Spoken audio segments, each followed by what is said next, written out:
13 años. 13 años sin una llamada, sin una visita, sin saber si mi hijo estaba vivo o muerto. Hasta que una noche tocó mi puerta con una maleta en la mano y lágrimas en los ojos. Mamá, me divorcié. Perdí mi trabajo, perdí mi casa, perdí todo. Necesito empezar de nuevo. Mi corazón, ese corazón de madre que nunca deja de amar, se rompió y se llenó de esperanza al mismo tiempo. Lo recibí. Le di dinero, comida, un techo, una segunda oportunidad. 3 semanas después, mi contador me llamó con urgencia. Señora, alguien intentó acceder a su cuenta bancaria usando sus datos personales. Con las manos temblando, revisé las cámaras de seguridad de mi casa.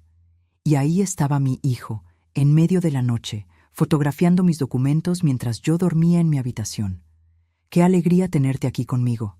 Si estás viendo este video, te pido con mucho cariño que te suscribas al canal. Por favor, necesitamos mucho alcanzar 30,000 suscriptores. ¿Puedo contar con su ayuda? Estamos construyendo una comunidad hermosa de mujeres fuertes. Su presencia es muy importante. Y su apoyo es esencial para nuestro trabajo, para que sigamos contando historias como esta.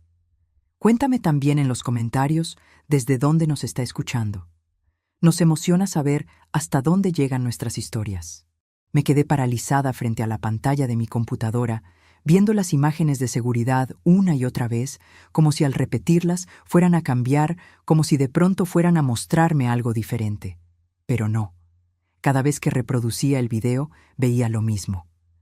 Mi hijo Rodrigo entrando sigilosamente a mi oficina a las 2 de la madrugada. La hora en la grabación marcaba exactamente las 2:14 de la mañana del martes pasado. Yo estaba dormida en mi habitación en el segundo piso, sin la menor idea de lo que estaba pasando a solo unos metros de distancia.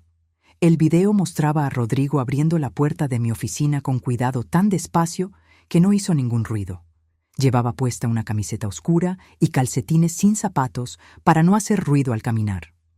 Entró con su teléfono celular en la mano, usando la linterna para no tener que encender las luces del cuarto. Lo vi dirigirse directamente a mi escritorio, como si supiera exactamente lo que buscaba. Abrió el primer cajón de la derecha, donde guardo mis documentos bancarios más importantes. Vi cómo sus manos se movían con precisión, sacando carpetas, revisándolas rápidamente, fotografiando cada página con su celular. Estados de cuenta, comprobantes de inversiones, documentos de propiedades, todo. Fotografió todo. Luego abrió el cajón del medio donde guardo mi identificación oficial, mi pasaporte y las tarjetas de crédito que uso solo para emergencias.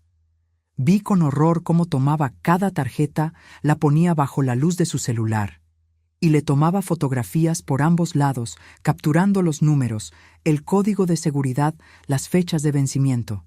Todo lo que alguien necesitaría para hacer compras en línea o intentar transferencias.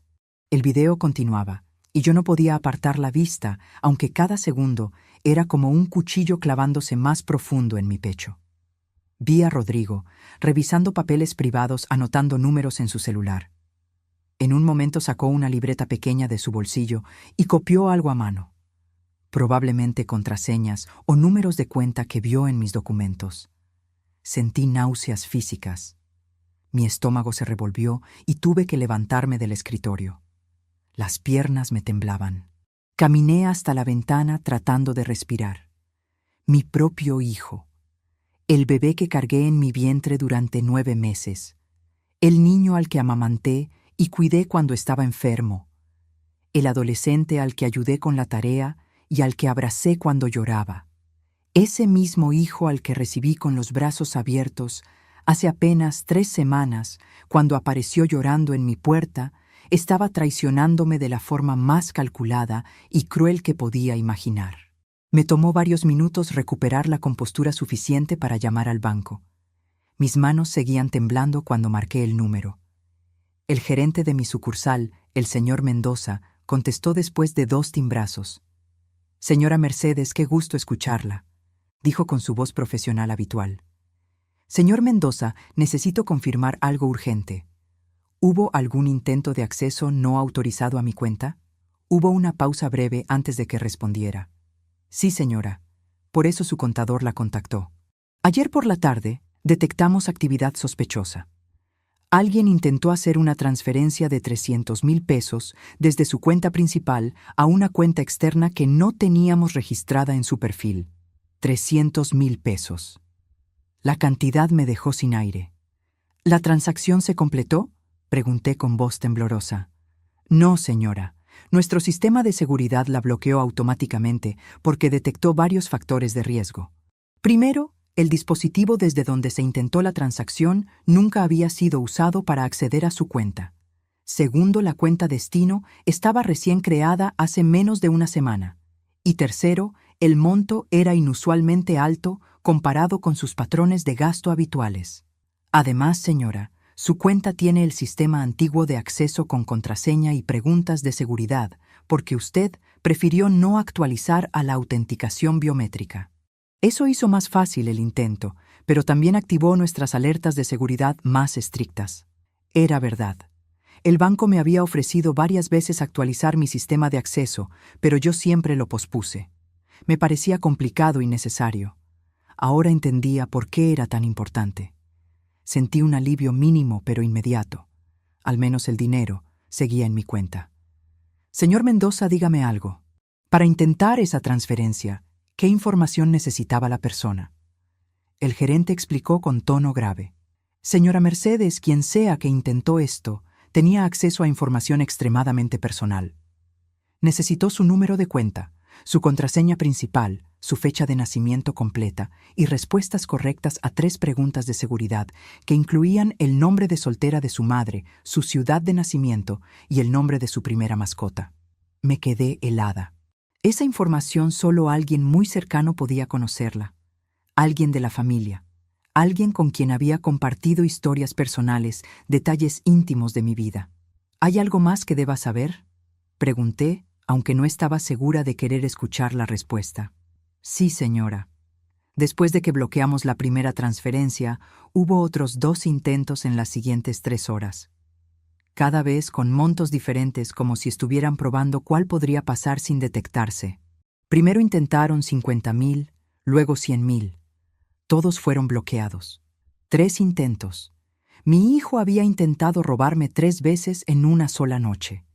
Colgué el teléfono y regresé a revisar las cámaras de seguridad. Me serví un vaso de agua con manos temblorosas y me obligué a seguir investigando. Si había grabado esa noche, ¿qué más había capturado? Revisé los archivos de los últimos 20 días desde que Rodrigo llegó a mi casa, y lo que encontré fue peor, mucho peor de lo que imaginaba. Había videos de Rodrigo revisando mi casa sistemáticamente, pero siempre en momentos muy específicos. Momentos cuando yo no estaba presente. Yo tengo una rutina bastante fija. Todos los martes por la mañana hago trabajo voluntario en el asilo. Los jueves voy al mercado y suelo tardar 2 o 3 horas. Los viernes por la tarde riego el jardín y me quedo afuera al menos 1 hora. Rodrigo había aprendido mi rutina rápidamente y la usaba para moverse libremente por la casa. En uno grabado hace una semana, un jueves por la mañana, lo vi entrando a mi habitación principal mientras yo estaba en el mercado. Abrió mi joyero, el que está sobre mi tocador, y comenzó a sacar piezas una por una. Vi cómo tomaba fotografías de cada joya. Mi collar de perlas que Enrique me regaló en nuestro 20º aniversario. Los aretes de diamantes que heredé de mi madre. El reloj de oro que fue de mi padre. Todo. Lo fotografió todo. En otro video de hace 5 días, un martes por la mañana, lo vi en mi oficina nuevamente. Yo había salido a mi voluntariado en el asilo. Rodrigo entró y fue directo al armario donde guardo documentos importantes en cajas de archivo. Lo vi abriendo cada caja, revisando su contenido, fotografiando escrituras de propiedades, testamentos, documentos de inversión. Trabajó metódicamente durante casi 1 hora, sabiendo exactamente cuánto tiempo tenía antes de que yo regresara. Pero el video que más me destrozó fue uno de hace 3 días. Lo vi en el patio trasero de mi casa hablando por teléfono. Era un viernes por la tarde. Yo estaba en el jardín del frente regando las plantas. Subí el volumen de la grabación para escuchar mejor, y aunque el audio no era perfectamente claro, pude entender lo suficiente. Sí tiene bastante, decía Rodrigo con voz casual, como si estuviera hablando del clima. Más de lo que pensé. La casa vale fácil 2 millones. Tiene otras 2 propiedades que rentan, y en cuentas bancarias calculé que tiene por lo menos 3 millones, tal vez 4. Hubo una pausa mientras escuchaba a su interlocutor. Dame tiempo. Estoy trabajando en eso. Los papeles están casi listos. Otra pausa. No te preocupes, la vieja confía en mí. Piensa que volví arrepentido y agradecido. No sospecha nada. La vieja. Me llamó la vieja. Y lo dijo con tal desprecio, tal frialdad, que fue como si me abofeteara a través de la pantalla. Durante 3 semanas completas había creído que mi hijo finalmente regresó arrepentido. Que los 13 años de silencio, de abandono, de no saber si estaba vivo o muerto, finalmente terminaron porque él se dio cuenta de que me necesitaba, de que la familia importa, de que el amor de una madre es irreemplazable. Qué tonta fui. Qué ingenua, qué estúpida. Rodrigo nunca vino por amor. Nunca vino buscando reconciliación o una segunda oportunidad. Vino porque necesitaba dinero. Vino porque sabía que yo soy su única familia y que el corazón de una madre nunca deja de amar por más que la lastimen. Vino a usar ese amor como arma para robarme todo lo que tengo. Esa noche no pude dormir. Me quedé despierta en mi cama, sintiendo cómo la rabia comenzaba a reemplazar el dolor, pero también sintiendo algo que no esperaba. Miedo. Miedo real de lo que mi propio hijo podría ser capaz de hacer. Me temblaban las manos, pero ahora no solo de ira, sino de una mezcla de emociones que no podía controlar. Lloré en silencio, en la oscuridad de mi habitación. Lloré por el hijo que creí que había recuperado. Lloré por la traición. Lloré por mi propia ingenuidad. A la mañana siguiente, con los ojos hinchados y apenas unas horas de sueño, tomé una decisión. Necesitaba ayuda profesional.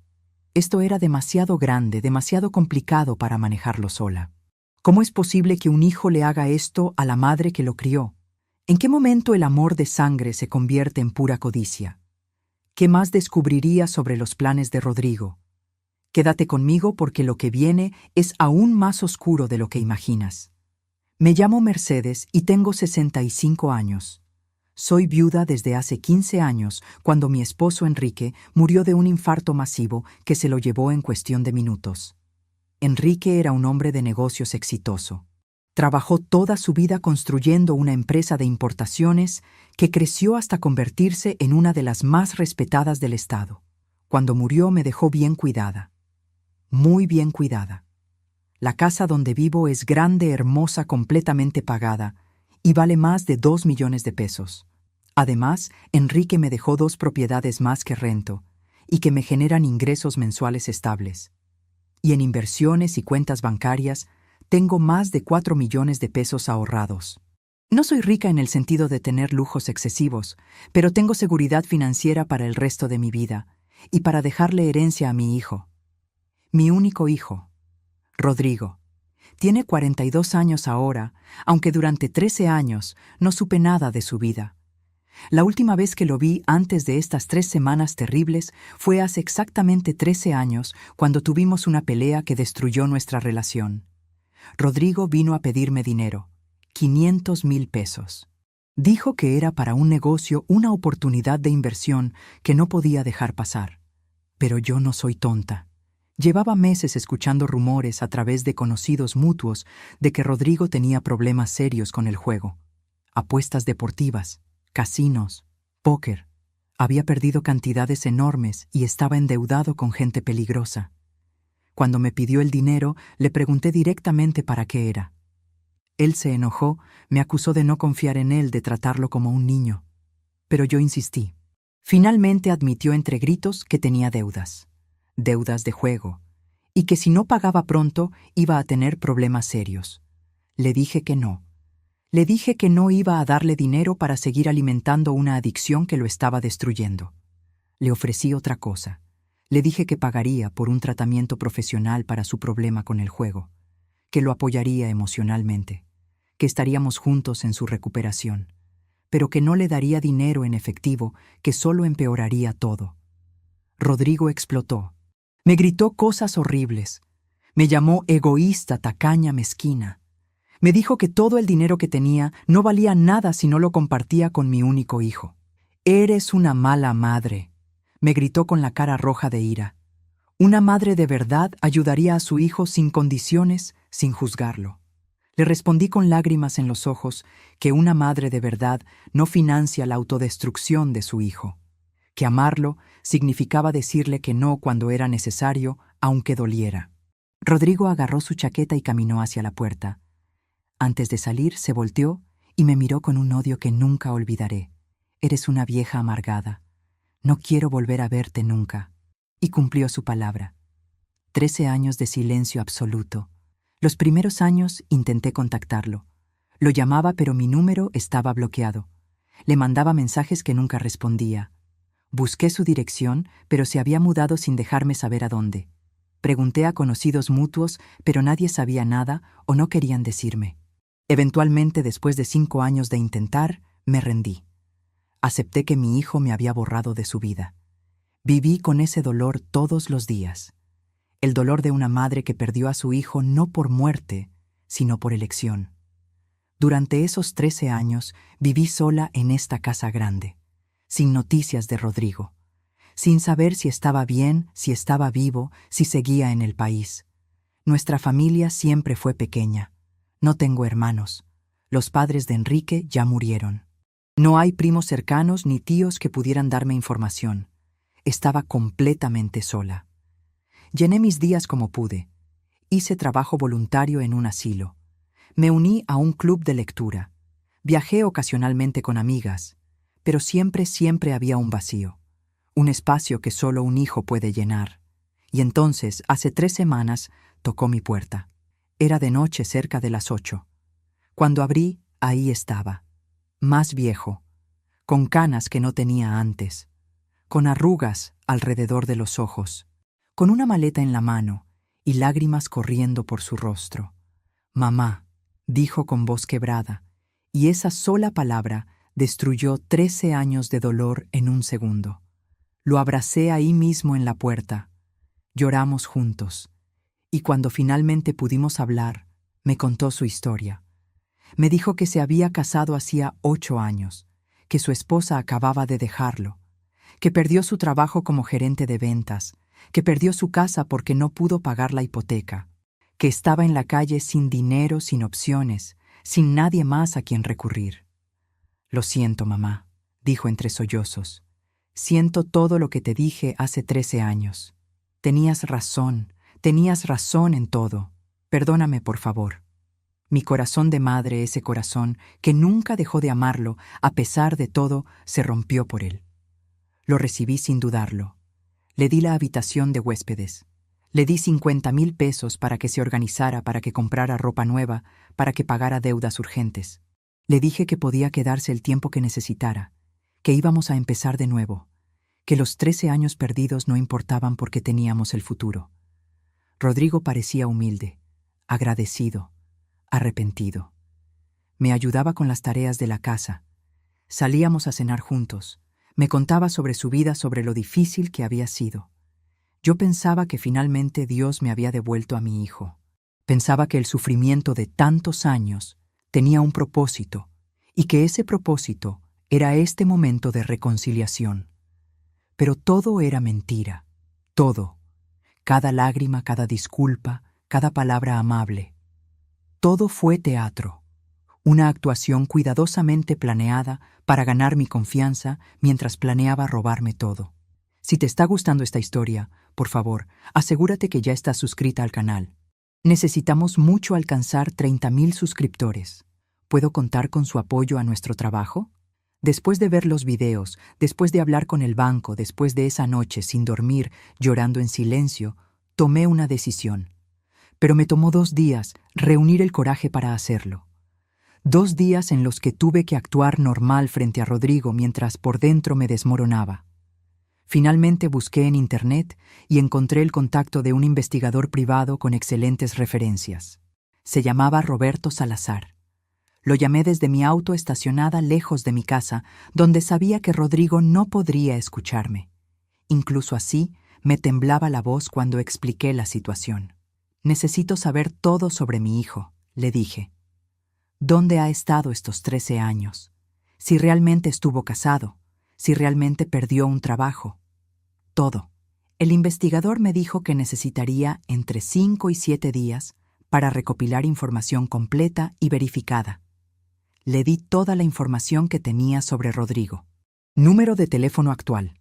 Fecha de nacimiento. Último domicilio conocido de hace 13 años. Su nombre completo. Fotografías recientes que había tomado discretamente con mi celular. Esos días fueron una agonía. Tuve que seguir viviendo bajo el mismo techo que Rodrigo, desayunar con él, sonreírle, preguntarle cómo le fue buscando trabajo. Cada interacción era una tortura. Cada vez que me llamaba mamá, sentía náuseas. Pero me obligué a mantener la actuación. No podía delatarme. No todavía. Por las noches me encerraba en mi habitación y lloraba en silencio con la cara hundida en la almohada para que no me escuchara. Dormía apenas 2 o 3 horas cada noche. Perdí el apetito. Me temblaban las manos constantemente. Pero durante el día, frente a Rodrigo, mantenía la máscara de la madre feliz de tener a su hijo de vuelta. Una semana después, exactamente 7 días desde nuestra primera llamada, Roberto me contactó. Señora Mercedes, necesito reunirme con usted en persona. Lo que encontré es grave, muy grave. Nos reunimos en un café lejos de mi casa, en otro barrio de la ciudad, donde sabía que Rodrigo nunca me vería. Le dije a Rodrigo que iba a reunirme con amigas del club de lectura. Roberto llegó con una carpeta gruesa llena de documentos. Señora, prepárese porque esto no va a ser fácil de escuchar, dijo con voz seria. Abrió la carpeta y comenzó a mostrarme documento tras documento. Su hijo nunca estuvo casado. No hay registro de matrimonio en ningún estado. No hay registro de divorcio. Verifiqué en todas las bases de datos públicas disponibles. La historia completa fue una mentira. Sentí como si me hubieran golpeado en el estómago. Tuve que agarrarme del borde de la mesa para no caerme de la silla. ¿Está seguro? Mi voz sonó como un susurro roto. Completamente seguro. Revisé registros oficiales. No existe. Continuó sacando más papeles. Tampoco tuvo un trabajo estable como gerente de ventas. En los últimos 13 años, Rodrigo ha trabajado en empleos temporales, vendedor en tiendas, repartidor, trabajos que duran semanas o meses antes de que lo despidan o renuncie. Conseguí confirmación de al menos 8 empleadores diferentes en los últimos 5 años.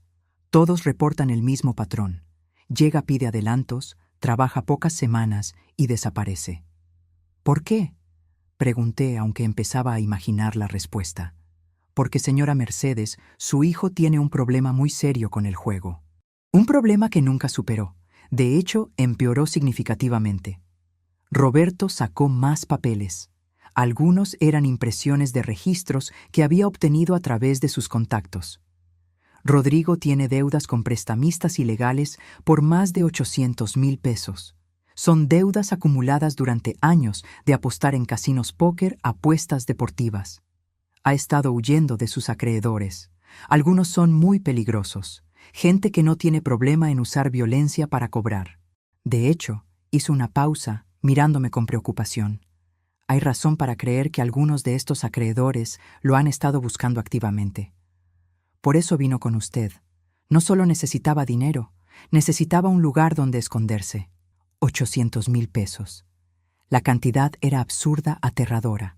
Durante los últimos 3 años, continuó Roberto, Rodrigo ha estado viviendo en hoteles baratos y habitaciones rentadas por semana. Cambia de domicilio cada pocas semanas para que sus acreedores no lo encuentren. No tiene casa, no tiene propiedades, no tiene ahorros, está completamente quebrado y desesperado, y esa desesperación lo hace peligroso, señora.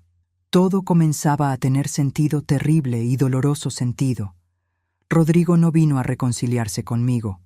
Vino porque literalmente no tenía más opciones, porque necesitaba un lugar donde esconderse y una fuente de dinero, y sabía que yo, como su madre, no podría negarle ayuda. Al menos eso creyó. Roberto sacó más documentos de la carpeta. Su expresión se volvió aún más seria. Hay algo más, señora. algo que me preocupa mucho y que fue más difícil de confirmar. Tardé 3 días adicionales investigando esto porque quería estar completamente seguro antes de decírselo. Me mostró impresiones de correos electrónicos y registros de consultas. Rodrigo ha estado contactando abogados, específicamente abogados especializados en herencias y tutelas. Conseguí esta información a través de un contacto en uno de los bufetes que consultó. Ha estado haciendo preguntas muy específicas sobre procedimientos de tutela legal sobre personas mayores, sobre qué se necesita para obtener control legal de los bienes de un familiar. El mundo se detuvo a mi alrededor. Las manos comenzaron a temblarme tan violentamente que tuve que soltar la taza de café que estaba sosteniendo antes de que se me cayera. ¿Control legal? Mi voz apenas salió. Roberto asintió con expresión grave. Sí, señora.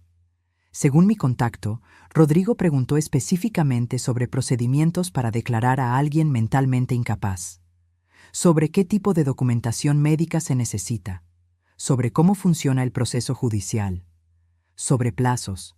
Básicamente estaba investigando cómo tomar control legal de usted y de su dinero. Las lágrimas comenzaron a caer por mis mejillas sin que pudiera controlarlas. Roberto esperó en silencio dándome tiempo para procesar. Eso no es todo, continuó con voz más suave. También encontré que estuvo investigando asilos, específicamente asilos de bajo costo.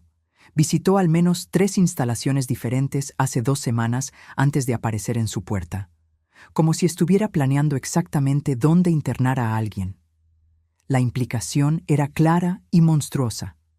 Rodrigo no solo quería robarme, quería declararme incapaz de tomar control legal de todo mi dinero y propiedades y encerrarme en un asilo para que no pudiera detenerlo, para que simplemente desapareciera de su vida mientras él disfrutaba de mi fortuna.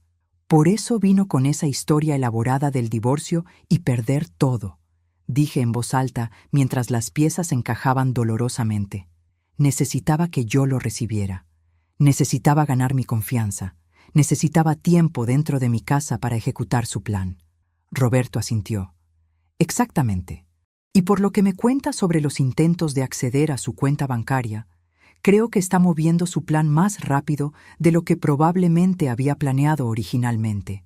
Tal vez sus acreedores lo están presionando. Tal vez lo encontraron. Tal vez tiene menos tiempo del que pensaba. Eso lo hace más peligroso, porque una persona desesperada es impredecible. Me entregó toda la carpeta. Señora Mercedes tiene suficiente evidencia aquí para presentar cargos criminales. Mi recomendación profesional es que contacte a la policía y a un abogado inmediatamente, y considere seriamente pedirle que se vaya de su casa hoy mismo. Regresé a mi casa en un estado de shock profundo. Tuve que detenerme 2 veces en el camino porque las manos me temblaban tanto que no podía manejar con seguridad. Lloré en mi auto estacionada a 2 cuadras de mi casa, tratando de recuperar la compostura antes de entrar. Cuando finalmente llegué, Rodrigo estaba ahí viendo televisión tranquilamente como si nada, como si no estuviera planeando destruir mi vida.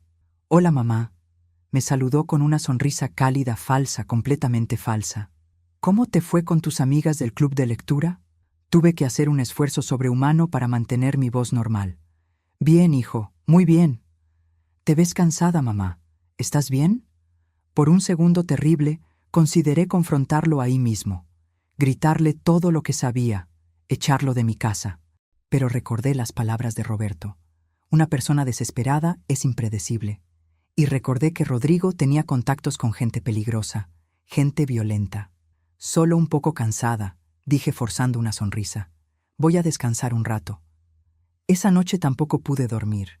Me quedé despierta en mi cama llorando en silencio, sintiendo cómo el dolor y la rabia competían dentro de mi pecho. Pensando en cómo el hijo que crié, el bebé, que alimenté, el niño que amé, se convirtió en este extraño, capaz de traicionarme tan profunda, tan monstruosamente.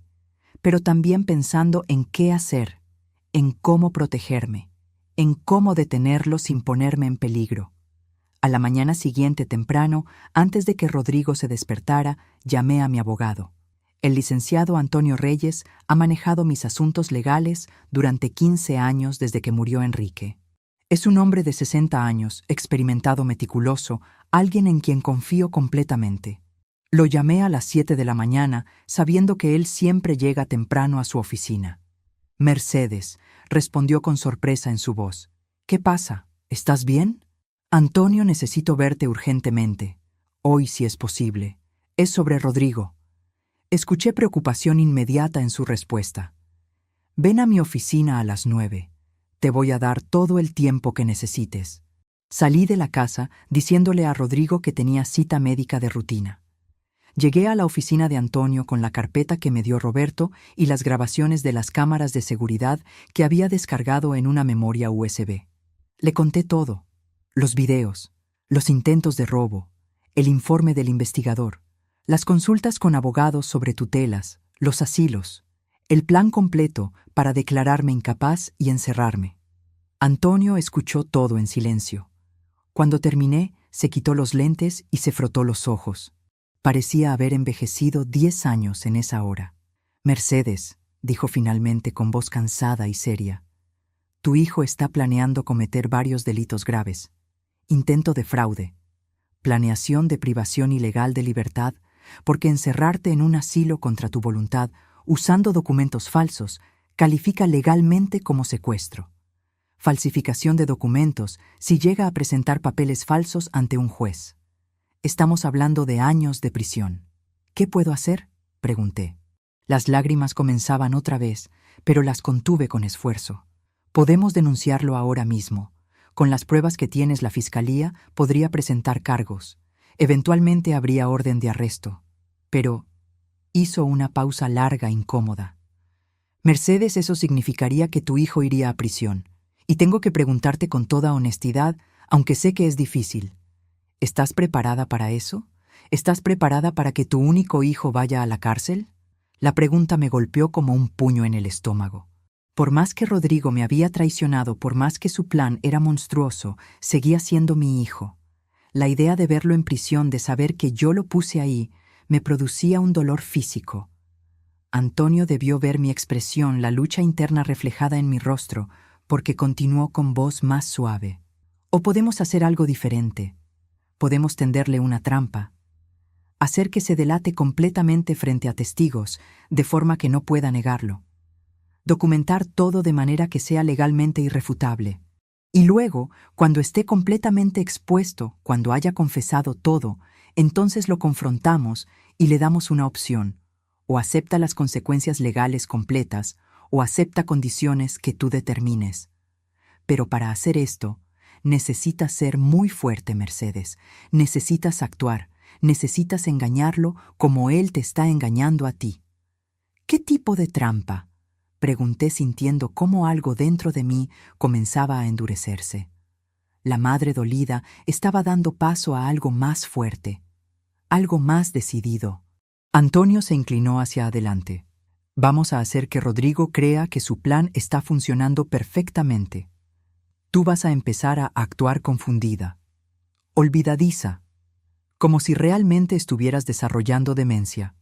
Él va a pensar que las cosas están saliendo exactamente como quiere y va a moverse más rápido.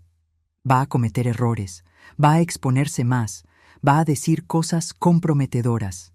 Y cuando esté completamente confiado, completamente expuesto, entonces lo confrontamos con todo. La idea era arriesgada, pero tenía sentido. ¿Cuánto tiempo tomará? 1 o 2 semanas. Depende de qué tan rápido muerda el anzuelo y de qué tan convincente seas en tu actuación. Me quedé en silencio pensando en si podía hacerlo. Si tenía la fuerza para actuar frente a mi propio hijo, para engañarlo de vuelta. Pensando en si quería venganza o solo protección. Hay algo más, dijo Antonio. Necesitamos documentación impecable, grabaciones de video y audio de todo lo que haga y diga. Pero Mercedes, las grabaciones tienen que ser legales. Como esto es tu casa, tu propiedad privada, y Rodrigo está ahí como invitado, tienes derecho legal a instalar cámaras de seguridad. Le voy a dar el contacto de un técnico de confianza que va a instalar equipos profesionales ocultos en lugares estratégicos, todo completamente legal. ¿Y si descubre las cámaras? El técnico es muy bueno. Son cámaras de última generación del tamaño de un botón. Imposibles de detectar a menos que sepas exactamente dónde buscar. Acepté el plan. Esa misma tarde, mientras Rodrigo estaba supuestamente buscando trabajo en Internet en un café, el técnico llegó a mi casa. Era un hombre joven profesional que trabajó rápidamente y en silencio. Instaló cámaras ocultas en toda la casa, en la sala disimuladas en el detector de humo, en la cocina dentro del reloj de pared, en los pasillos en pequeñas rejillas de ventilación, en mi oficina dentro de un libro falso en el estante. Las cámaras no solo grababan video, sino también audio de alta calidad. Todo se graba en la nube automáticamente, explicó el técnico. Usted puede acceder desde su celular con esta aplicación. Puede ver en tiempo real o revisar grabaciones anteriores. Todo está respaldado, así que aunque alguien destruya las cámaras físicas, las grabaciones estarán seguras. Me mostró cómo usar la aplicación. Era sorprendentemente simple. Cuando el técnico se fue, me quedé sentada en mi sala mirando mi casa, sabiendo que ahora cada rincón estaba siendo monitoreado. Me sentí extraña en mi propio hogar, pero también más segura. Antonio también me puso en contacto con su amigo Jorge Maldonado, el fiscal de distrito. Jorge había sido amigo cercano de Enrique. Vino a mi casa esa noche cuando Rodrigo salió supuestamente a buscar cigarrillos. Mercedes, dijo abrazándome. Antonio me contó todo. Lamento muchísimo lo que estás pasando. Me explicó el proceso legal. Cómo las grabaciones serían admisibles como evidencia. Cómo el plan que Antonio diseñó era perfectamente legal. Cómo una vez que tuviéramos suficiente evidencia documentada, podríamos proceder con cargos criminales si yo decidía hacerlo. Pero quiero que entiendas algo importante, dijo con tono grave. Una vez que inicies este camino, una vez que tengamos la evidencia y procedamos legalmente, no hay vuelta atrás. Los cargos que tu hijo enfrentaría son graves. Estamos hablando de varios años de prisión. Necesitas estar segura de que puedes vivir con esa decisión. ¿Y si no presento cargos?, pregunté. ¿Si solo quiero que se vaya y me deje en paz? Entonces usamos la evidencia como palanca. Le mostramos todo lo que tenemos y le damos la opción.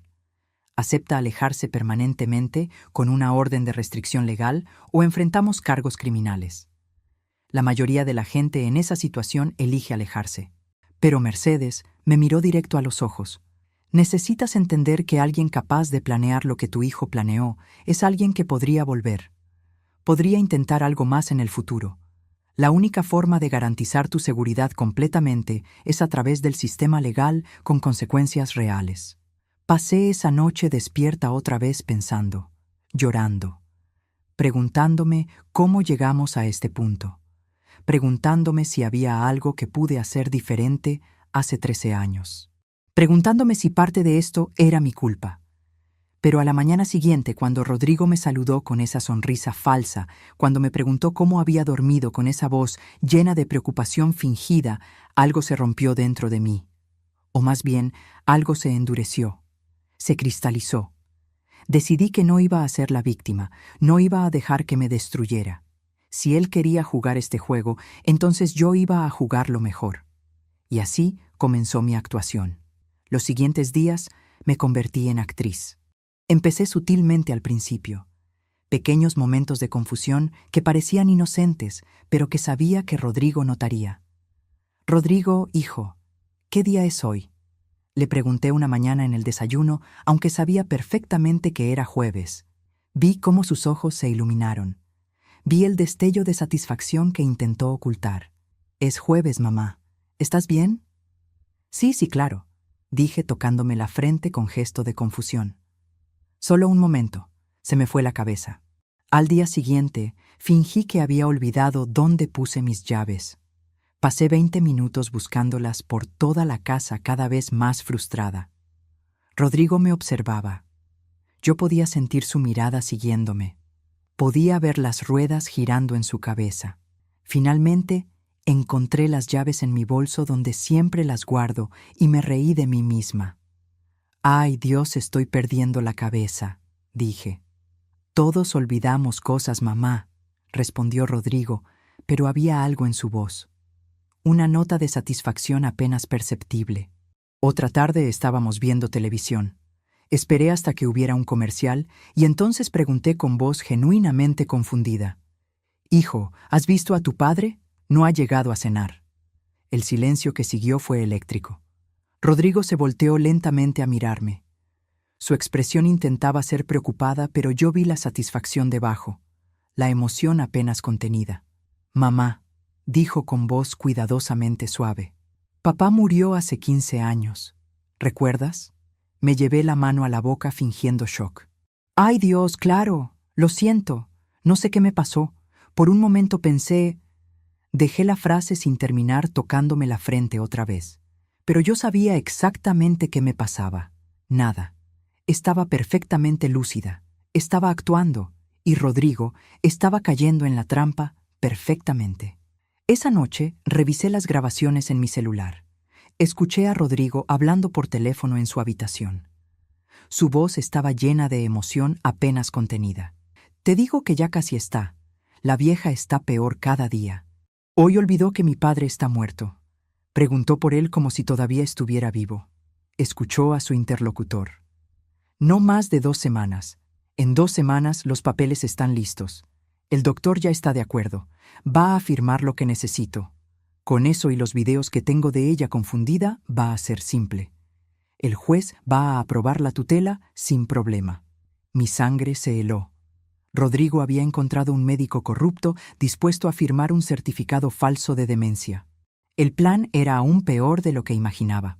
«Una vez que tenga el control legal», continuó Rodrigo, «vendo todo en un mes. La casa primero, aunque sea por debajo del valor de mercado. Necesito efectivo rápido. Las propiedades también. Liquido las inversiones. Junto todo y me largo. España probablemente. Mis acreedores nunca me van a encontrar allá. Puedo empezar de nuevo». «¿Y la vieja?», preguntó la voz del otro lado. Rodrigo se rió. Una risa fría, vacía, sin humor. «La meto en el asilo más barato que encontré. 6,000 pesos al mes. Con el dinero que voy a tener puedo pagarle como 10 años por adelantado y todavía me sobran millones para vivir bien. Que se pudra ahí. Ya no es mi problema». Cada palabra era un cuchillo, pero también era evidencia. Evidencia perfecta, grabada, irrefutable. Las cámaras lo capturaban todo. ¿Cómo terminará esto? ¿Logrará Mercedes exponer completamente a Rodrigo? ¿Será capaz de seguir adelante con las consecuencias? Quédate conmigo, porque el enfrentamiento final será devastador. Los días siguientes continué mi actuación. Cada día agregaba pequeños detalles nuevos, momentos de confusión, olvidos, desorientación, y cada día Rodrigo se volvía más confiado, más descuidado en sus acciones. Lo vi en las grabaciones moviéndose por la casa con creciente libertad. Ya no esperaba hasta que yo saliera. Ahora revisaba mis cosas incluso cuando yo estaba en el jardín o en mi habitación. Se estaba volviendo arrogante, seguro de sí mismo, convencido de que su plan estaba funcionando perfectamente. Una semana después de comenzar mi actuación, decidí jugar mi carta más importante. Era una mañana de sábado. Estábamos desayunando juntos, café y pan tostado. Yo fingí estar especialmente pensativa. «Hijo», dije finalmente con voz suave, «he estado pensando en algo importante». Rodrigo levantó la vista inmediatamente. «¿Qué pasa, mamá?». «Necesito poner mis asuntos en orden. Ya sabes que últimamente me siento más cansada, y con estos momentos de confusión que he tenido…». Hice una pausa dejando que la implicación colgara en el aire. Vi cómo Rodrigo trataba de ocultar su emoción. «Mamá, no hables así. Estás bien. Probablemente solo necesitas vitaminas o algo». «No, hijo», dije con voz triste y cansada. «Soy vieja. Tengo 65 años. No voy a vivir para siempre. Y quiero asegurarme de que todo esté arreglado para ti. Eres mi único hijo. Todo lo que tengo es tuyo. Pero necesito dejarlo todo por escrito claro y legal mientras todavía puedo».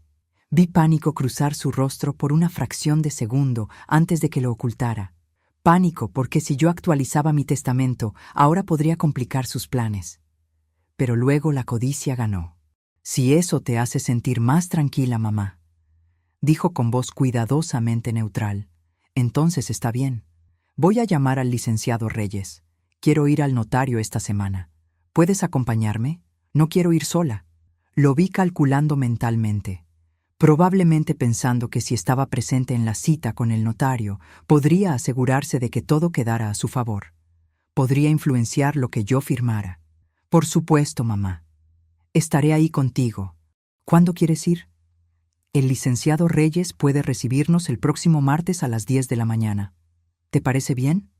Perfecto, mamá. Voy a acompañarte. Esa noche, cuando Rodrigo pensaba que yo estaba dormida, lo escuché hablando por teléfono otra vez. Su voz estaba llena de triunfo. Todo está saliendo perfecto. La vieja quiere actualizar su testamento. Quiere que yo la acompañe al notario.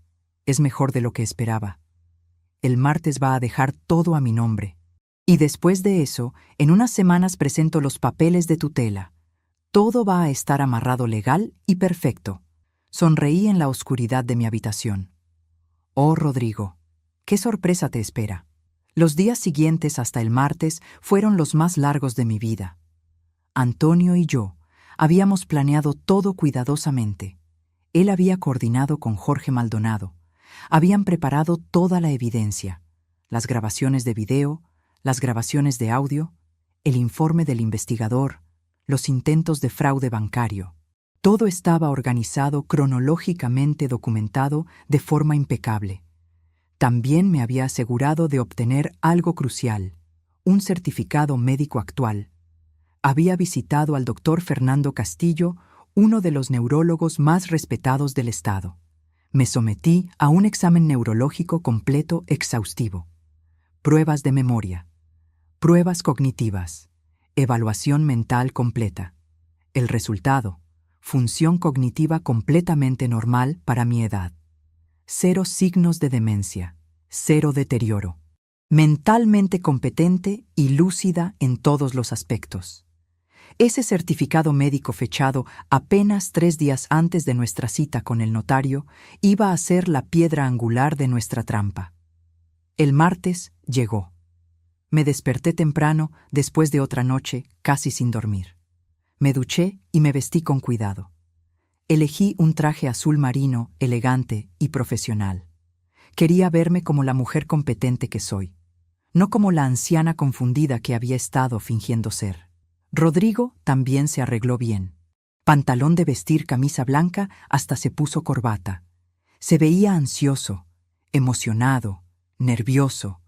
Probablemente pensaba que después de esta cita estaría un paso más cerca de asegurar mi fortuna. Manejé hasta la oficina del licenciado Reyes en el centro de la ciudad. Rodrigo intentó hacer conversación durante el viaje, pero yo mantuve mis respuestas cortas. Estaba concentrada, enfocada, tratando de calmar los nervios que sentía en el estómago. Era un edificio profesional de oficinas. Antonio tenía su despacho en el 3er piso. Subimos en el elevador en silencio. Yo podía sentir la tensión radiando de Rodrigo. Su pierna rebotaba nerviosamente. Sus manos abrían y cerraban. Cuando llegamos a la recepción, la secretaria, una mujer mayor que me conoce desde hace años, nos sonrió. «Buenos días, señora Mercedes. El licenciado Reyes los está esperando. Sala de juntas al fondo del pasillo». Caminamos por el pasillo. Mis tacones hacían eco en el piso de mármol. Llegamos a la puerta de la sala de juntas. Puse mi mano en la manija, respiré profundo y abrí. Rodrigo entró detrás de mí y entonces se detuvo en seco. Había más gente de la que esperaba, mucha más gente. Ahí estaba el licenciado Reyes sentado a la cabecera de la mesa larga de conferencias. Pero también había 2 oficiales de policía uniformados de pie junto a la pared del fondo. Y un hombre con traje que yo conocía, pero Rodrigo no. Era Jorge Maldonado, el fiscal de distrito. También había una mujer joven con una laptop, la secretaria judicial que iba a transcribir todo. La sala estaba preparada como una sala de audiencia informal. Había un proyector conectado a una computadora, documentos organizados en la mesa, todo listo. «¿Qué es esto, mamá?» La voz de Rodrigo sonó tensa, casi aguda. «¿Por qué hay tanta gente? ¿Por qué está la policía?» Me di la vuelta para enfrentarlo. Y en ese momento dejé caer completamente la actuación. Mi postura se enderezó. Mis hombros se echaron hacia atrás. Mi mirada se volvió dura y directa. Mi voz salió firme, clara, sin ningún rastro de confusión o debilidad.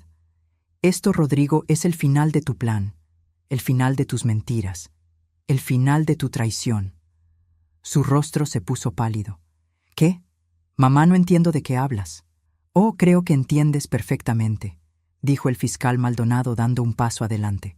Señor Rodrigo Vega está aquí para responder por varios delitos graves que ha cometido y planeado cometer contra su madre. El licenciado Reyes encendió el proyector. La pared blanca al fondo de la sala se iluminó con una imagen de video. El primer video mostró a Rodrigo entrando a mi oficina a las 2 de la madrugada. Lo mostró fotografiando mis documentos bancarios, mis tarjetas de crédito, mis identificaciones, todo en alta definición, todo con marca de tiempo y fecha. Intento de fraude bancario, anunció el fiscal con voz firme y oficial. Hay registro en los sistemas del banco de 3 intentos de transferir dinero de la cuenta de la señora Mercedes usando información que usted obtuvo ilegalmente. Los intentos fueron bloqueados por seguridad, pero el intento mismo constituye un delito. El siguiente video mostró a Rodrigo en mi habitación, revisando mi joyero, fotografiando mis joyas una por una, planeación de robo, intento de avalúo ilegal de propiedad ajena con intención criminal. Luego aparecieron capturas de pantalla, del historial de búsqueda de la laptop de Rodrigo, búsquedas sobre procedimientos de tutela, sobre síntomas de demencia, sobre cómo obtener certificados médicos, sobre asilos de bajo costo, planeación de fraude para obtener tutela legal ilegal, intento de privación ilegal de libertad. Esto, señor Vega, constituye técnicamente secuestro bajo la ley. Finalmente pusieron audio. Las grabaciones de Rodrigo hablando por teléfono, su voz clara, sus palabras incriminatorias, todo. La vieja confía en mí. Voy a meterla en el asilo más barato, que se pudra ahí. El doctor va a firmar lo que necesite. Vendo todo y me largo a España. Cada frase, cada admisión de culpa llenó la sala. La secretaria judicial escribía rápidamente, tomando nota de todo. El rostro de Rodrigo pasó de pálido a rojo brillante. Empezó a sudar visiblemente. Gotas corrían por su frente. Sus manos temblaban. Abrió la boca y la cerró varias veces sin poder hablar. «Esto es trampa», logró decir finalmente. Su voz sonó rota, desesperada. «Me tendieron una trampa. Esto no es legal. No pueden usar esto contra mí». «Te dimos la cuerda suficiente para que te ahorcaras solo», respondí. Mi voz sonó más fría de lo que jamás la había escuchado. «Cada cosa que hiciste fue tu decisión. Nadie te obligó a fotografiar mis documentos mientras yo dormía. Nadie te obligó a planear declararme mentalmente incapaz. Nadie te obligó a buscar asilos donde encerrarme. Nadie te obligó a buscar médicos corruptos dispuestos a firmar documentos falsos. Todo fue tu elección». Antonio habló por primera vez. «Y respecto a la legalidad, señor Vega, todas las grabaciones se hicieron en propiedad privada de su madre. Ella tiene derecho legal completo a instalar cámaras de seguridad en su propia casa. Usted estaba ahí como invitado, no como residente legal. No hay ninguna violación de privacidad. Todo es completamente admisible». Rodrigo me miró con ojos salvajes, con pánico, con ira, con algo que se parecía al odio. «Mamá, estás confundida. No entiendes lo que está pasando. Te están manipulando. Ellos te están usando».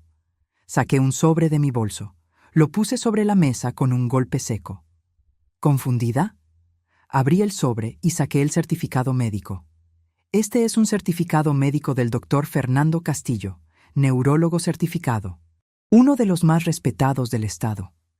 Examen completo realizado hace 3 días. ¿Sabes qué dice? Leí en voz alta para que la secretaria judicial lo registrara.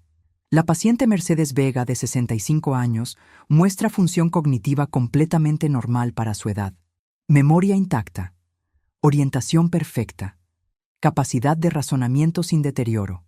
No hay signos de demencia. No hay deterioro de memoria. No hay desorientación. Conclusión.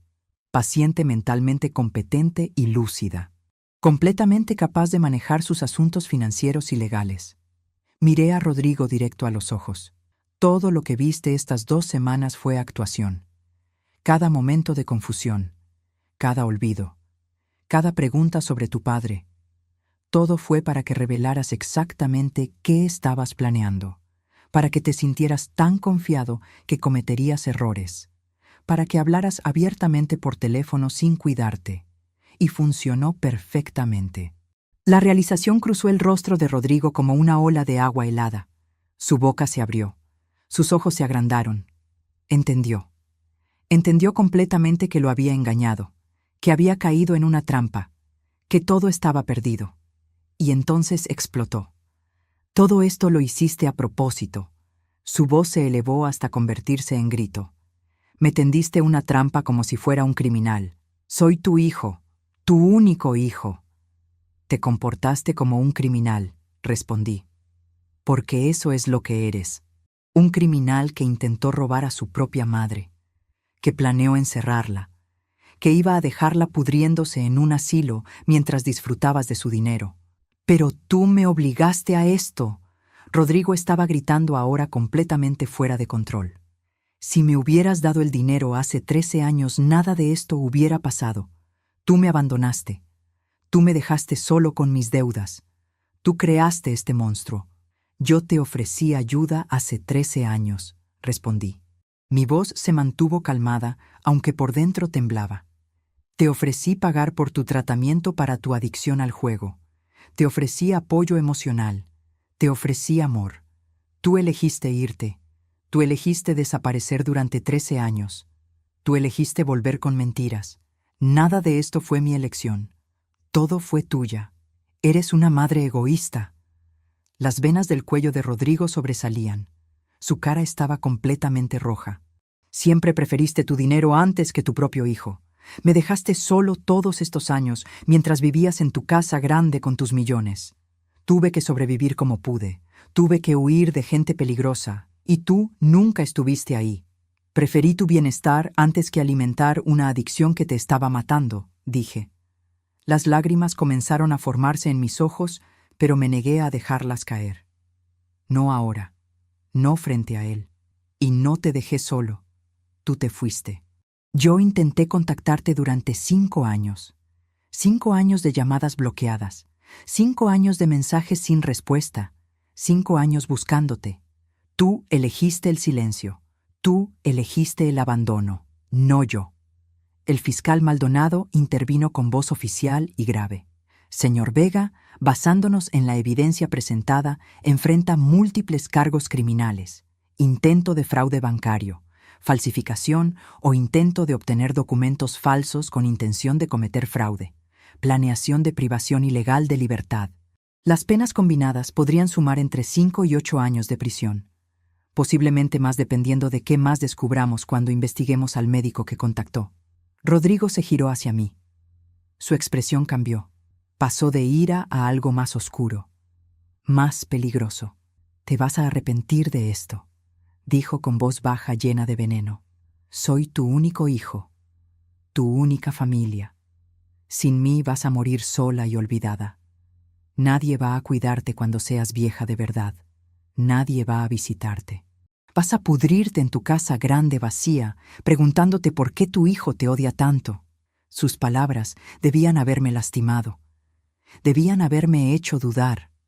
Debían haberme roto el corazón. Pero en cambio, sentí una extraña claridad. Una liberación. Como si algo que había estado cargando durante 13 años finalmente se hubiera caído de mis hombros. Mi hijo murió hace 13 años. Dije con voz firme y final. Murió cuando eligió sus adicciones sobre el amor de su familia. Cuando me insultó y me abandonó. Cuando desapareció sin dejar rastro. Ese hijo nunca volvió. Tú no eres mi hijo. Eres un extraño que vino a destruirme, que mintió y manipuló y planeó encerrarme. Y elegí salvarme a mí misma porque eso es lo que las personas fuertes hacen. Se salvan a sí mismas. Los oficiales de policía se acercaron. Uno de ellos sacó esposas. Señor Vega, dijo el oficial con voz firme. Tiene que venir con nosotros. Hay una orden de arresto emitida esta mañana por el juez Ramírez, basándose en la evidencia presentada por la Fiscalía. Rodrigo intentó retroceder. No, esperen. Mamá, por favor, no dejes que hagan esto. Soy tu hijo. Por favor. Pero yo no respondí. Solo lo miré mientras los oficiales lo tomaban de los brazos. Tiene derecho a permanecer en silencio, comenzó uno de los oficiales mientras le ponían las esposas. Rodrigo comenzó a gritar mientras lo esposaban. Ya no era súplica, era ira pura. ¡Eres una perra! ¡Una vieja amargada y sola! ¡Ojalá te mueras sola! ¡Ojalá sufras todo lo que yo voy a sufrir! Amenazas, maldiciones, culpas, insultos. Todo salió mientras lo sacaban de la sala de juntas. Su voz resonaba por el pasillo. Otros abogados y secretarias salieron de sus oficinas para ver qué pasaba. Y luego las puertas del elevador se cerraron. Y hubo silencio. Me quedé sentada en esa sala de juntas después de que se llevaron a Rodrigo. Las piernas no me respondían. Todo mi cuerpo comenzó a temblar violentamente, como si hubiera estado sosteniendo un peso enorme durante semanas y finalmente lo hubiera soltado. Las lágrimas que había estado conteniendo comenzaron a caer. Primero despacio, luego como un torrente. Antonio se sentó a mi lado y puso su mano sobre la mía. No dijo nada, solo estuvo ahí. Jorge también se quedó. La secretaria judicial cerró su laptop silenciosamente y salió dejándonos en privacidad. Lloré. Lloré como no había llorado en años. Lloré por el hijo que creí que tendría, por el niño que fue, por la relación que nunca tuvimos, por los 13 años perdidos, por la traición, por todo. Hiciste lo correcto, Mercedes, dijo Antonio finalmente con voz suave. Sé que no se siente así ahora, sé que duele, pero te protegiste, le pusiste límites, no dejaste que te destruyera. ¿Por qué se siente tan horrible entonces?, pregunté entre sollozos. Porque todavía lo amas, porque es tu hijo. Y el amor de una madre no se apaga como un interruptor, sin importar qué tan terrible sea lo que ese hijo haya hecho. Vas a dolerte, vas a llorar, va a tomar tiempo, pero Mercedes, con el tiempo también vas a sanar. No estaba segura de creerle, pero asentí de todos modos. En las siguientes semanas el proceso legal avanzó. Con toda la evidencia en video, las grabaciones de audio, los documentos de la laptop de Rodrigo, los registros del investigador privado, el caso de la Fiscalía era irrefutable. Absolutamente irrefutable. El abogado defensor de Rodrigo, un defensor público joven y abrumado, intentó negociar. Rodrigo mandó cartas desde la cárcel. Primero fueron cartas de ira, culpándome, insultándome, diciendo que era una madre terrible. Luego, cuando se dio cuenta de que eso no funcionaba, las cartas cambiaron, se volvieron suplicantes. Prometía cambiar, prometía ir a tratamiento, prometía devolver todo aunque nunca llegó a robar nada. Decía que si yo retiraba los cargos, él se alejaría para siempre. Antonio me preguntó si quería leerlas. Dije que no. Las guardó en un archivo por si acaso, pero yo no quería verlas. No quería escuchar más mentiras, más manipulaciones. La Fiscalía no estaba interesada en acuerdos de todos modos. Jorge me explicó que casos como este eran importantes. Demasiados adultos mayores son víctimas de abuso financiero por parte de sus propios hijos, de miembros de familia en quien confían. El sistema legal necesitaba enviar un mensaje de que había consecuencias reales. 5 meses después del día de la confrontación, llegó el día del juicio. Fue uno de los días más difíciles de mi vida. Más difícil incluso que el día de la confrontación, porque esta vez era público. Había una sala llena de gente. Periodistas porque el caso había generado interés. Otras familias que habían pasado por situaciones similares. Curiosos. Tuve que testificar. Tuve que sentarme en el estrado frente a todos, frente a jueces y abogados y el jurado, frente a Rodrigo sentado en la mesa de la defensa vestido con el uniforme café de reo. El fiscal me hizo preguntas. Tuve que contar toda la historia, los 13 años de abandono, la reaparición de Rodrigo, las mentiras, el descubrimiento de su plan, todo. Fue humillante, fue doloroso, fue devastador tener que admitir públicamente que mi propio hijo intentó destruirme. Cuando llegó el turno del abogado defensor de interrogarme, intentó hacer que yo pareciera cruel. Preguntó sobre la negativa de darle dinero hace 13 años. Intentó pintarme como una madre fría que abandonó a su hijo en su momento de necesidad. Pero la evidencia era demasiado fuerte. Los videos, las grabaciones, todo era incontrovertible. Vi a Rodrigo durante todo el juicio, sentado en esa mesa luciendo más viejo, más cansado. Por momentos, solo breves momentos, vi al niño que fue. Vi al bebé que sostuve, al adolescente que me abrazaba, pero luego recordaba su voz diciendo que se pudra en el asilo.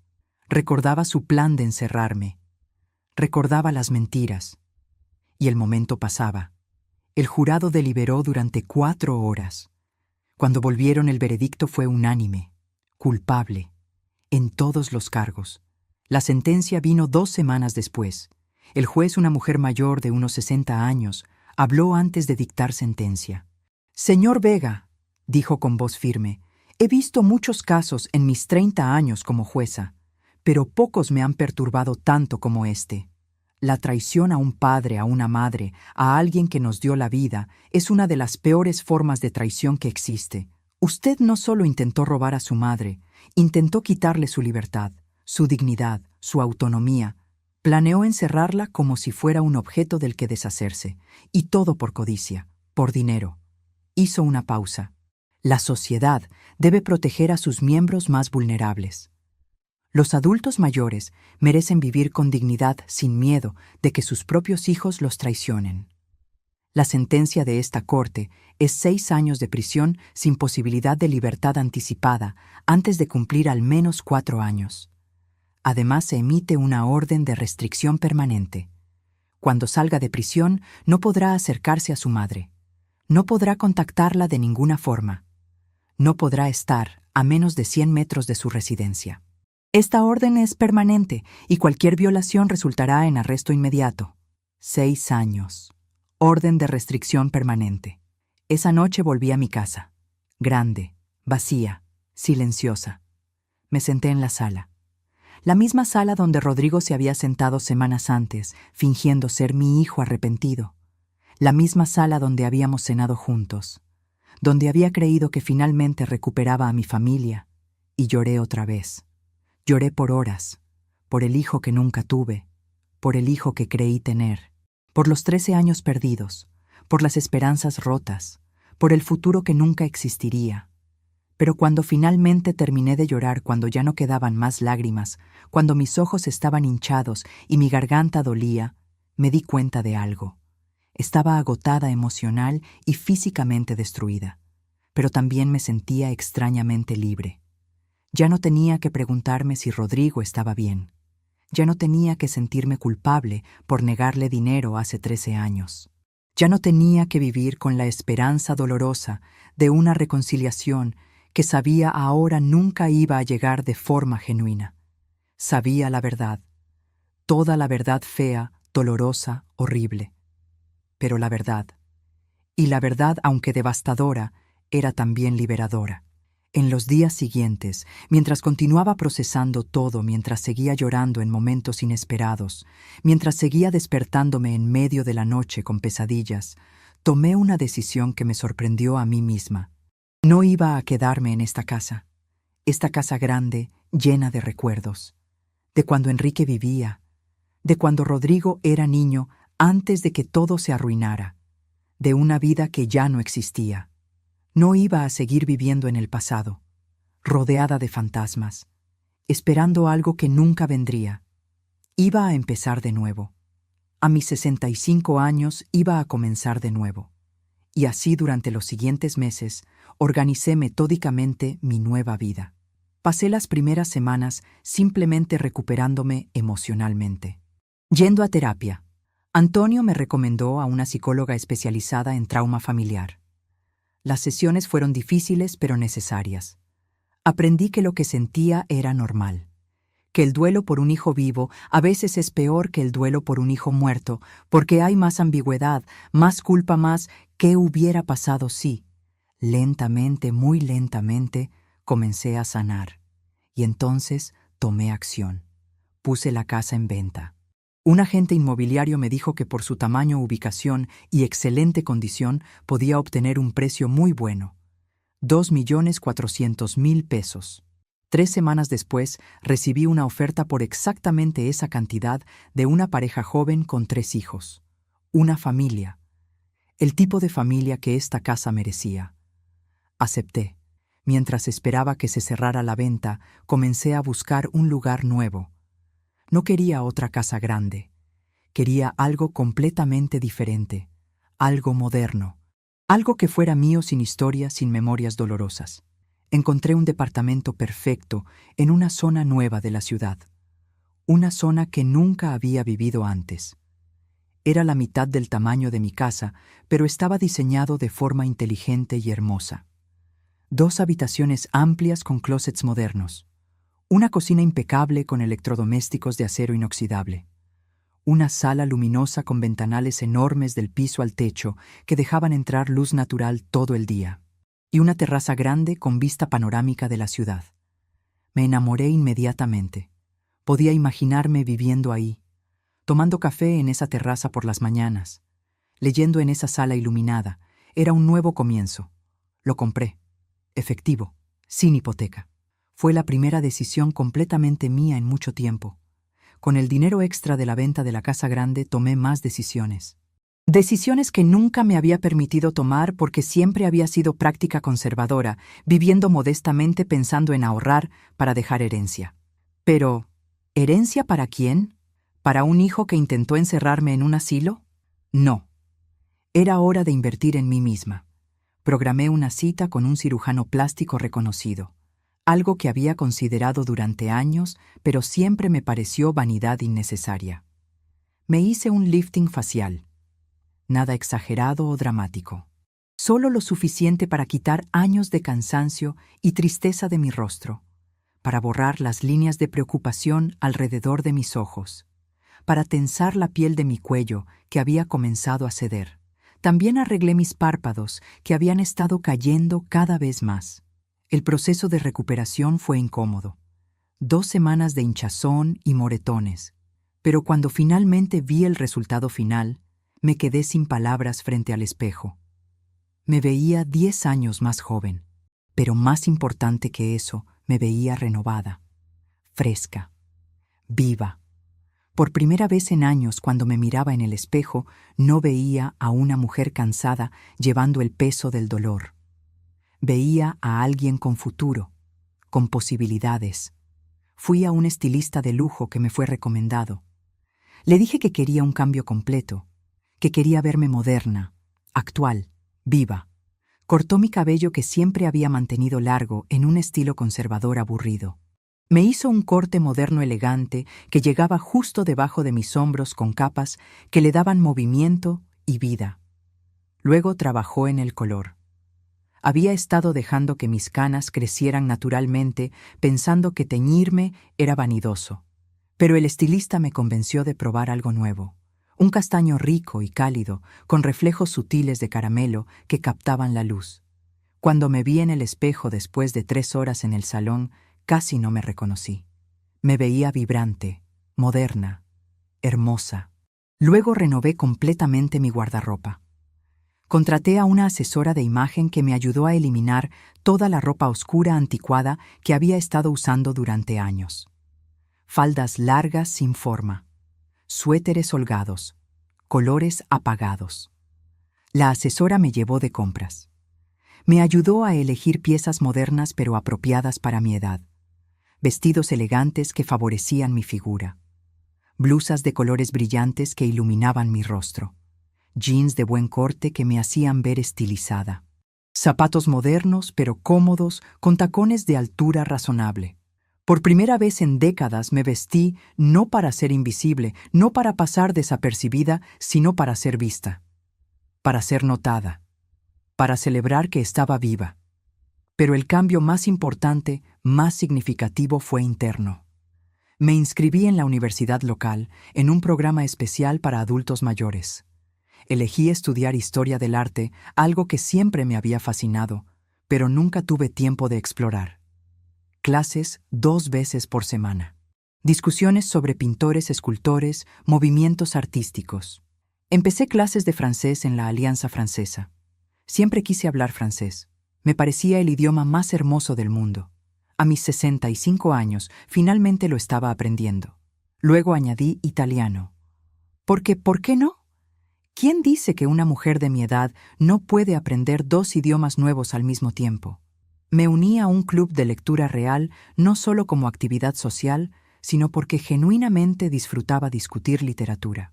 Nos reuníamos cada 2 semanas en una librería encantadora. Leíamos de todo desde clásicos hasta autores contemporáneos. Me uní a clases de yoga diseñadas específicamente para adultos mayores. No podía hacer todas las poses que las instructoras jóvenes hacían, pero estaba ganando flexibilidad, fuerza. Mi cuerpo se sentía mejor. Me uní a un grupo de viajes organizados para personas de mi edad. El primer viaje fue a Oaxaca. Una semana recorriendo mercados, probando comida, visitando zonas arqueológicas. Fue maravilloso. Por primera vez en mi vida invertía en mí misma sin culpa, sin pensar que era egoísta, sin esperar la aprobación de nadie, sin preocuparme por qué pensaría Rodrigo o cómo afectaría mi herencia.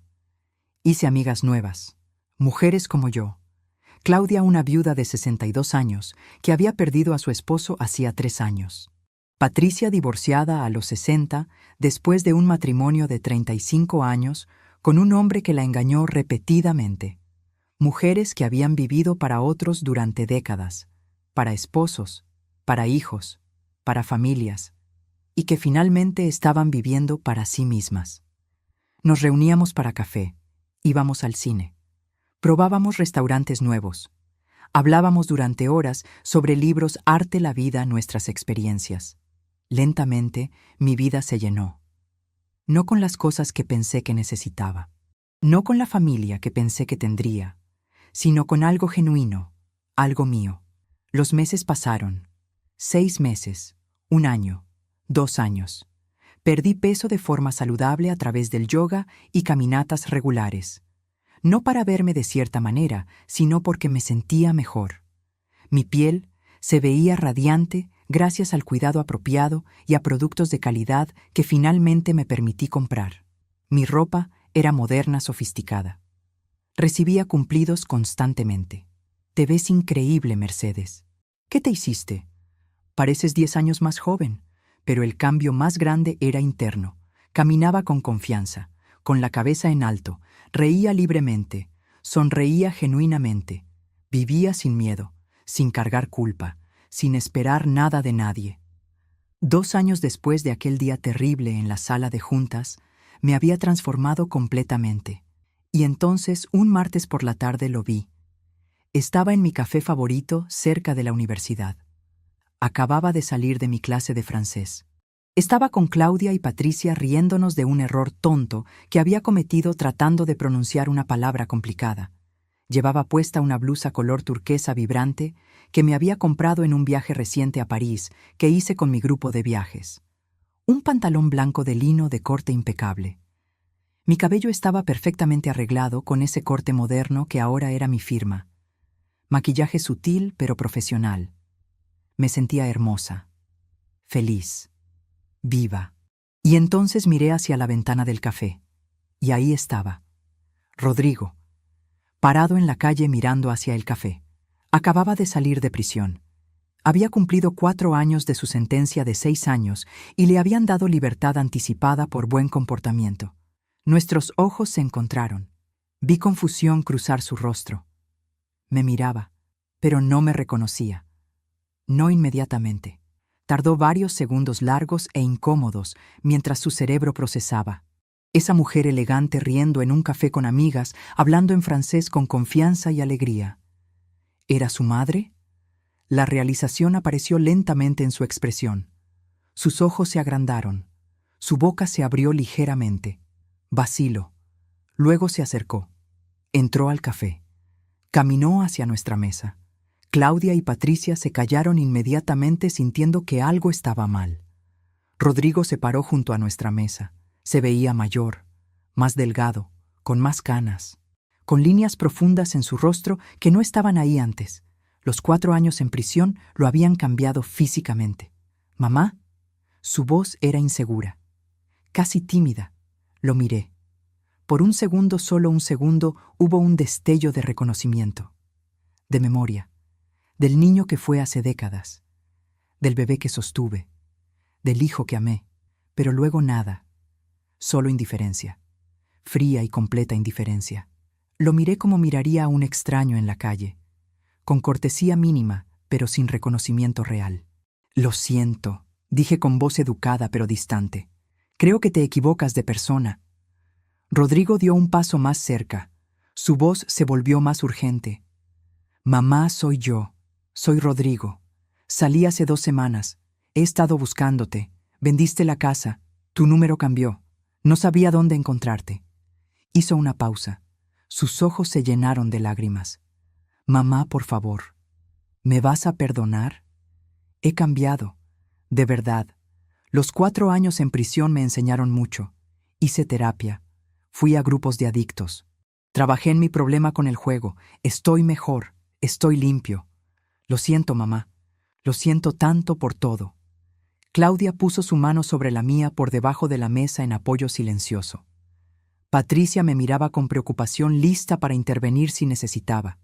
Miré a Rodrigo directo a los ojos, sin ira, sin dolor, sin nada excepto absoluta indiferencia. «No tengo nada que perdonar», dije con voz completamente calmada y firme, «porque no tengo hijo. Mi hijo murió hace años. Ahora, si me disculpas, mis amigas me están esperando y tenemos una conversación que continuar». Me di la vuelta deliberadamente. Regresé mi atención a Claudia y Patricia. «Alors, où en étions-nous?», dije en francés. «¿Dónde estábamos?». Claudia entendió inmediatamente. «Tu parles de ton erreur avec le verbe». Estabas hablando de tu error con el verbo. Nos reímos. Continuamos nuestra conversación en francés, completamente ignorando a Rodrigo como si no existiera. Él se quedó parado ahí durante un momento más. Tal vez 30 segundos, que deben haber sentido como una eternidad para él. Podía sentir su mirada sobre mí. Podía sentir su desesperación, su confusión, su dolor. Pero no me importaba. Simplemente no me importaba. «¿Estás bien?», preguntó Claudia en voz baja en español, mirándome con preocupación genuina. «¿Quién era ese hombre?». «Nadie importante», respondí con una sonrisa genuina. «Solo un fantasma del pasado. Ya no existe más». Finalmente sentí que Rodrigo se daba vuelta. Lo vi por el rabillo del ojo caminando hacia la puerta del café. Se detuvo en el umbral. Se volteó una última vez. Nos miró a las 3. Me vio riendo con mis amigas. Vio mi ropa moderna, mi cabello arreglado, mi rostro rejuvenecido, la confianza en mi postura, la felicidad genuina en mi expresión. Vio la vida que había construido, la felicidad que encontré, la transformación completa que logré, todo sin él, a pesar de él, en su ausencia. Y entonces entendió. La realización cruzó su rostro como un relámpago. Entendió que no lo necesitaba, que nunca realmente lo necesité, que su castigo no fueron los 4 años en prisión. Eso fue solo consecuencia legal. Su verdadero castigo era esto: ver que yo florecí en su ausencia, que mientras él se pudría en una celda, yo renací, que mientras él pagaba por sus crímenes, yo construí una vida hermosa, que perdió no solo mi dinero, no solo la oportunidad de robarme, sino algo mucho más valioso. Perdió la oportunidad de tener una madre que lo amaba, una madre que habría dado todo por él si él hubiera sido capaz de amarla de vuelta.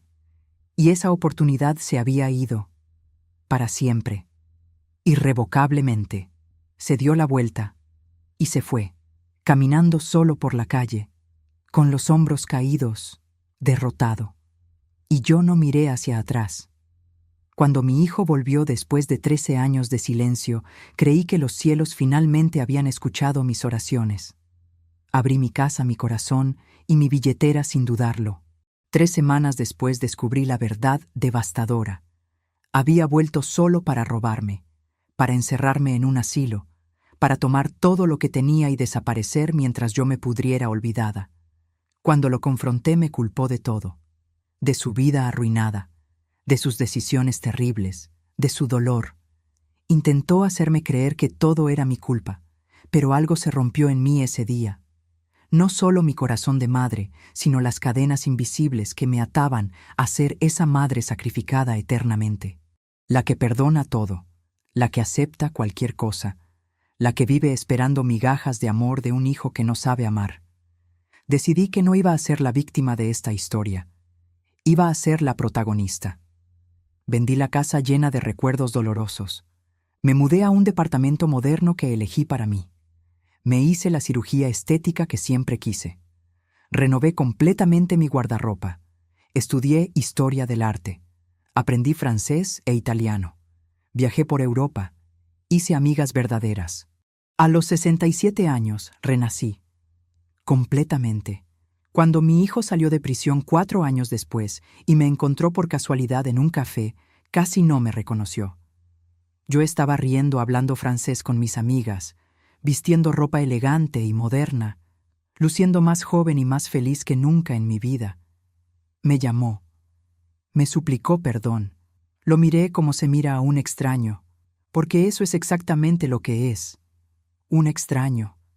Mi verdadera familia son las mujeres que me rodean ahora.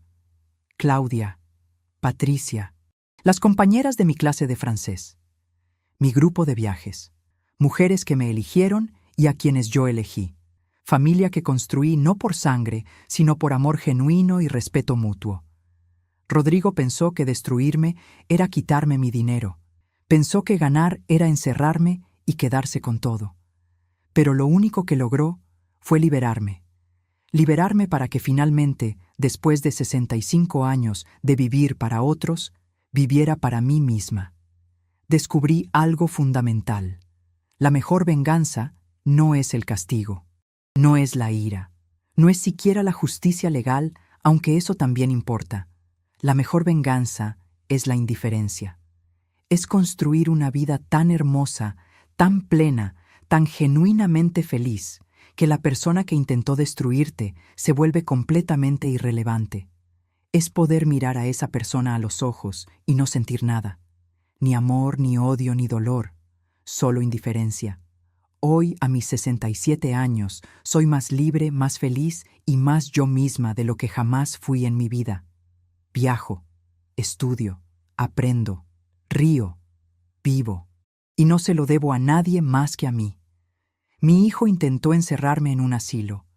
En cambio, me liberó para descubrir que la vida después de la traición puede ser más hermosa que cualquier cosa que existió antes.